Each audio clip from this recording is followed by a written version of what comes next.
Chapter 74. Shooter knocked on Coco's bedroom door again, struggling to stay calm. He knew his son was in there. He was ignoring the knock. His frustration boiled up his neck. They went down this road with him already. Shooter wasn't prepared to go down it again. The part angering him the most was knowing he would have to if Coco were relapsing. He drew back his fist to pound on the door, but stopped his hand an inch before the wood. Coco's counselors said anger wasn't the answer. Shooter thought they were full of it. He took a deep breath and knocked again. It was a harder knock. He couldn't help it.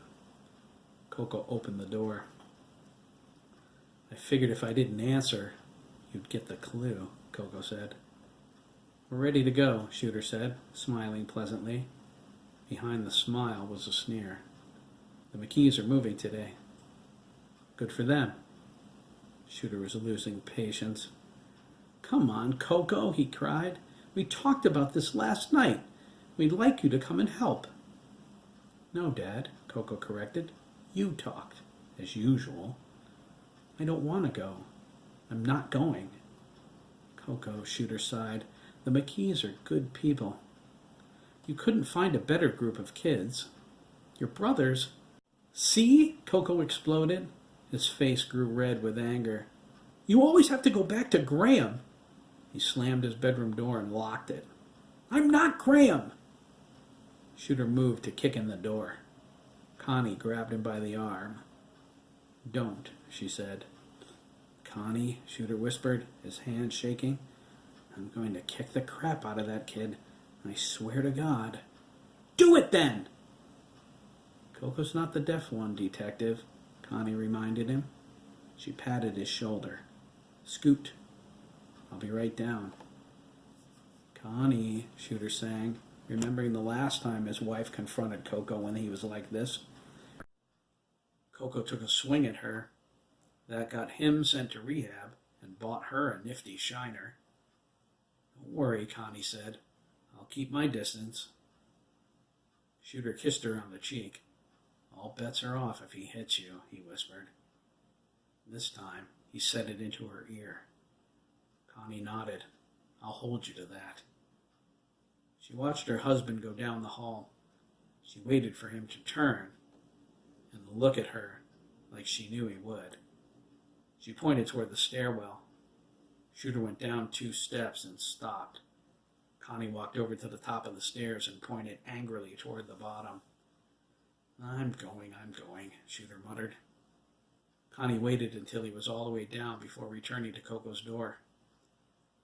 She took a deep breath and let it out, steeling herself for the confrontation to come.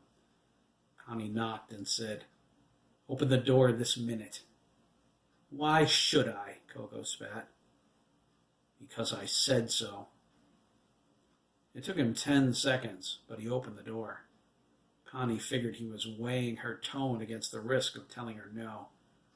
He stood defiantly in the doorway. Connie pointed at his bed.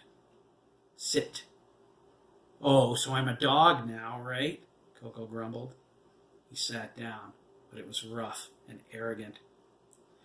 Connie stepped into the room. She crossed her arms and said, "Look at me." Coco glared at her instead. "You're buying yourself a one-way ticket back to rehab," Connie warned him. "So? Send me. See if I care." "I'm not going to send you, Coco," she said. She met his hard stare with her own. "Not yet." She nodded at him. "You have today to get your act together. There are fireworks tonight. The whole town will be there. We're going as a family. You got that?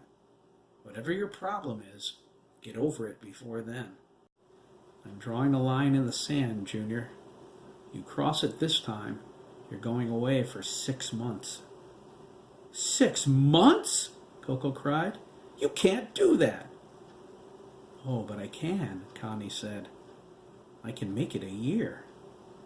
You... He held his clenched fists in his lap. "That's right," Connie replied. "You need to understand this right now. I'm not playing any more games with you. I'm putting you on notice.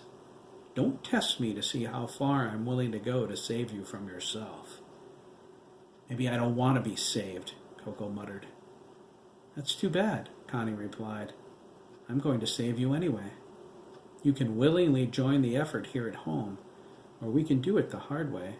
It's up to you. You have today to think about it. When we come home to pick you up for the fireworks, all bets are off." Connie turned to leave. Coco stopped her with, "I'll run away if I have to." Connie replied without looking back, "Do that, and I'll hunt you down. You'll do the whole year then, no question about it, followed by private military school." She walked away. Coco got up and slammed his bedroom door with all of his might. Connie thought, "That's your last free slam." She went downstairs and found her husband waiting by the door. "Nice bluff," Shooter said. Connie shot him an angry gaze. "I'm not bluffing," she growled, and walked past him toward the car. Coco watched them from their bedroom window as they pulled out of the driveway. "That's right," he thought. "Go. See if I'm here when you get back." This confrontation was all he was taking. They're threatening me now? Haven't I been through enough? It's the priest. Don't they get it? Even the cops suspected him of cutting up Father Frawley. Coco did it. He was sure of it. It was the pot the Garrisons gave him, or whatever was in it. He blacked out and tried to kill a priest. He wanted to say something. He wanted to confess, but he was so scared of what his father would do, Coco didn't dare. Coco thought, "I tried to kill that guy. There was blood all over me." He blocked out the image. He slipped into his room for a suitcase to put some clothes in. Convinced he was losing his mind. It was the only answer, like the feeling fingers kept touching his brain every time he turned around. It only lasted for a second, but it was happening. He knew it was. He wanted to tell his parents about that too, but he couldn't. He knew they would lock him up for sure. He had to be crazy to think. Coco froze, feeling the fingers touch his brain. It only lasted for a split second, and then it was gone. "Leave me alone," he cried, fighting back his tears. "I can't stand it anymore." "And you're going to love this," a voice suddenly said. The sound of crackling energy followed its tone. Coco spun around. His heart leaped into his throat, blocking his scream. There was a hole in the air in the middle of his room. A ghostly figure wearing a maniacal grin floated in it. Coco's heart filled with dread when he recognized him from the news. "You're the killer," Coco gasped. "But you're dead." "No, I'm not," Hiram smiled. He shot forward so fast, Coco didn't even see him move. He thrust his hand deep into Coco's chest, taking control of his motor functions. "But you will be." Coco's body stopped listening to his brain, which was screaming, "Run! Oh my God, run!" He walked forward against his will and jumped through the hole in the air. Hiram's hand slipped out of him, and he fell on the grass 10 feet below with a thump. He looked back in time to see the hole close. Hiram floated down, his hands groping. Coco scooted backward, rolled to his feet, and ran. There were flashing lights ahead and carnival music. Coco saw the amusement park and headed straight for it. "That's right," Hiram laughed, his voice saturating the whole world. "Run, Coco! Run as fast as you can!" Coco felt the ground give way under his feet. He looked back, terrified, as the grass began falling away. He snapped his head forward and ran with all of his might. Everywhere surrounding the park, the land was disappearing. Coco cried out as he dove past the welcome sign. He rolled on the dirt and gravel road and came up on one knee, his eyes bulging with fright. Hiram floated in the air in front of him, grossly licking his lips as the grass reformed. "What's going on?" Coco cried. He jumped to his feet and backed away. "Oh, Jesus," he cried. "Bad trip." Hiram laughed, landing on the ground. "No trip, Coco," he said, his eyes wild and crazy. "Not this time." The ground beneath Hiram bubbled and spat. He sank into it, winked, and vanished. "Nightmare Land is waiting for you, Coco," Hiram's voice announced from the loudspeakers. "You're going to have the time of the end of your life."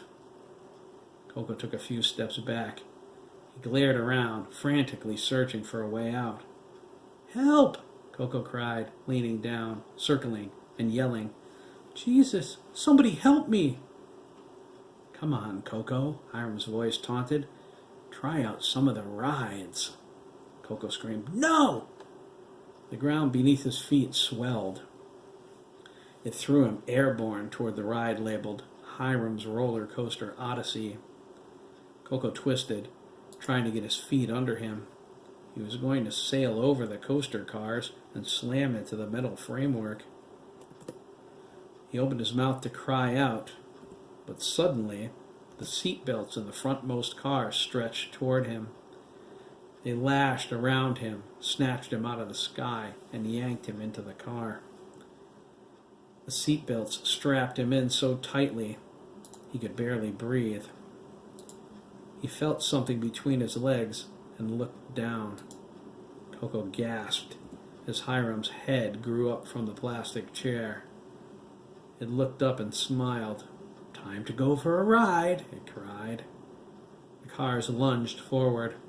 Hiram's head sank into the chair and disappeared. It re-grew out of the front of the car, watching as they climbed the first hill. "Here we go," Hiram's head exclaimed. The cars nearing the top. It spun around and glared at Coco. "I can taste your fear, Coco. It's delicious." The cars slipped over the crest. "Now, I want to feel your pain." Coco gasped as the cars began to fall. The downward angle was steeper than any roller coaster he had ever seen. The G-force squished him into the seat. The ride picked up speed. Coco screamed, catching sight of the bottom. Shining knife blades of a dozen sizes and shapes snapped out over the tracks. Coco ducked down at the last moment and barely avoided decapitation. He cried out as the cars flew through the blades, their razor edges cutting and slashing his arms and shoulders. As the cars shot up the second hill, Coco was bleeding like a sieve. "The pain!" Hiram cried, as if in the throes of passion.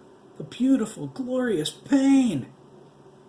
The roller coaster raced down another steep hill, twisting through a series of corkscrews. Jagged outcroppings of glass sliced at Coco's skin as a collection of groping hands grew forth from the car.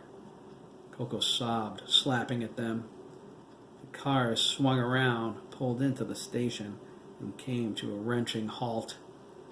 Coco was thrown out into the waiting area as the seatbelts vanished. He landed on his wrist with his full weight. The bones in his arm snapped. Coco rolled twice and hit the railing backward. He pulled up with his good arm, shaken and dizzy. His broken arm grossly dangled. Coco whimpered, bleeding from cuts all over his body. "Oh, God, that was fantastic," Hiram's head cried. It turned, grinning insanely. "Go again?" it asked, and burst out laughing. Coco stumbled into the road. He whimpered and blubbered, holding his wounds, trying in vain to stop the bleeding. He headed deeper into the park, crying out for help. He almost made it past Hiram's Hall of Mirrors when a giant ephemeral hand launched out of the doors and grabbed him. Coco fought to get free, but the hand gripped him tighter. It spun around and threw him. Coco smashed through the glass entranceway. He hit the concrete floor inside face first with a smack. Consciousness nearly left him as his nose shattered. The pain was unbelievable. He struggled to move through the fog in his mind. He tried to push up, but a pointed piece of glass stabbed into his palm. He cried out and fell. The floor had a carving of Hiram's grinning image. Mirrors lined the walls and ceiling, twisted and deformed. They distorted his image, making him look like a monster. "Dad," Coco softly sobbed. He heard something pushing its way through the shards of glass laying everywhere. Coco turned his head toward the sound. His heart sank, and he started to bawl. Hiram came toward him, only he wasn't human anymore. He was normal from the waist up, an overweight, dumpy old man with fangs.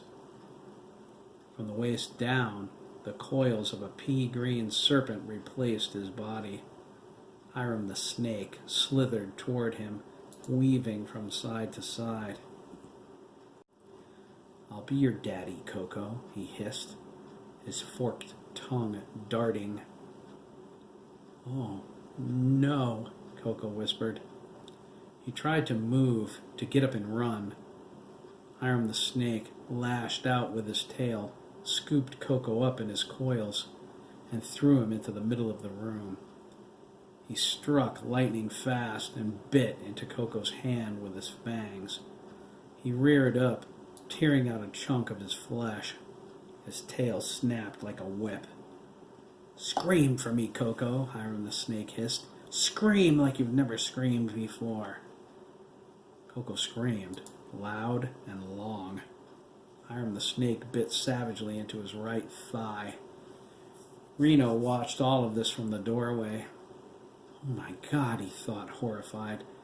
"That poor guy." Reno didn't waste any more time thinking.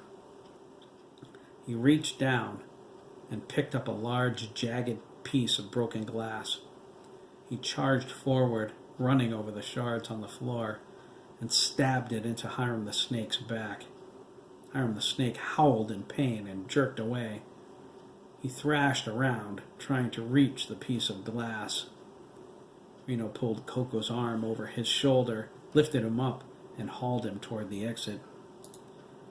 "He's trying to kill me," Coco wept. "Jesus, it hurt so much." "No time to talk," Reno spat. "You're bleeding all over the place." "I'm all torn apart," Coco managed to sob. "Don't think about it," Reno cried, almost at the door. "We have to get out of here."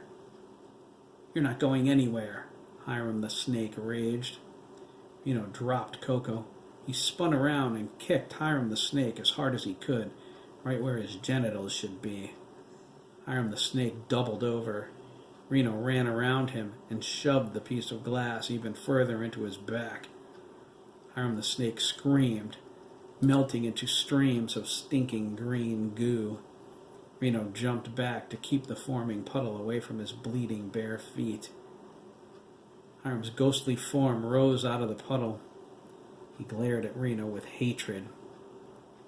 "You're dead," he struggled, appearing weak and in pain. His ghostly body faded in and out of focus. "You saved him, but I'll be back." He managed a weak smile. "You can't save them all." Hiram faded away and was gone. As before, when he left, the park went dark and the ride stopped moving. "Just watch me," Reno whispered, limping over to Coco. He helped him up again. Coco put his arm across his shoulder and leaned into him. "Thanks, man," he whispered, every breath agony. "Don't thank me," Reno replied. "He'll be back. He won't come alone either." Coco shuddered as Reno led him out to the road. He tried to keep his footing, but he failed. Reno held him up. "Where are we?" Coco asked, stifling his tears. "Where are your clothes?"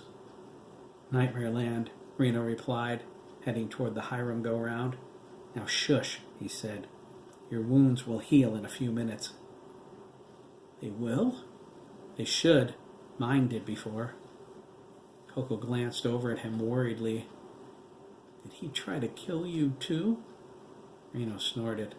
He did worse to me, and then he murdered my friend. Coco slumped forward, dazed. What could be worse? How about a ride on that? Reno snapped. He lifted Coco's head so he could see the Hiram go round. Coco's mouth hung open. The Hiram go round looked like a merry-go-round, only instead of ponies, it had naked, anatomically correct, insanely grinning Hirams lying on their backs. No thanks. That's not even the sickest thing here, Reno cried. He helped Coco to a clear spot and set him on the ground. As soon as you're better, I'll show you around. He looked side to side nervously. If Hiram does the same thing he did before, he'll be gone for a few hours. How long have you been here? Coco asked, leaning up. He took off his shirt and gave it to Reno.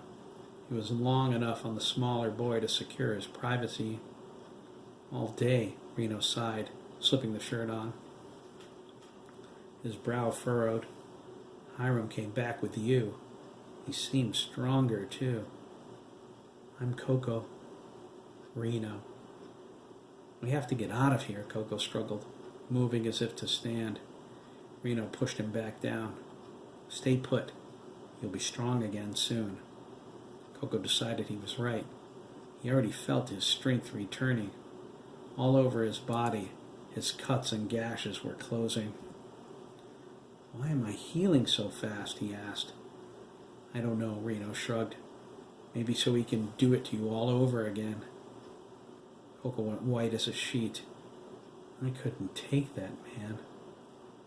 Me neither, Reno agreed. There's no way out either. None? Reno shook his head. I found a doorway, but it's blocked by a barrier of some kind. It won't let me through. Show me, Coco said. I will, he replied. Get better. Hiram's coming back, and he'll probably have another kid with him. We'll have to save him the same way I saved you. You can bet on that. Just be glad Hiram hasn't figured out how to keep this place running when he's not here, Reno remarked. Coco looked at the Hiram go-round dreadfully. He thought, that has to be the biggest understatement in history.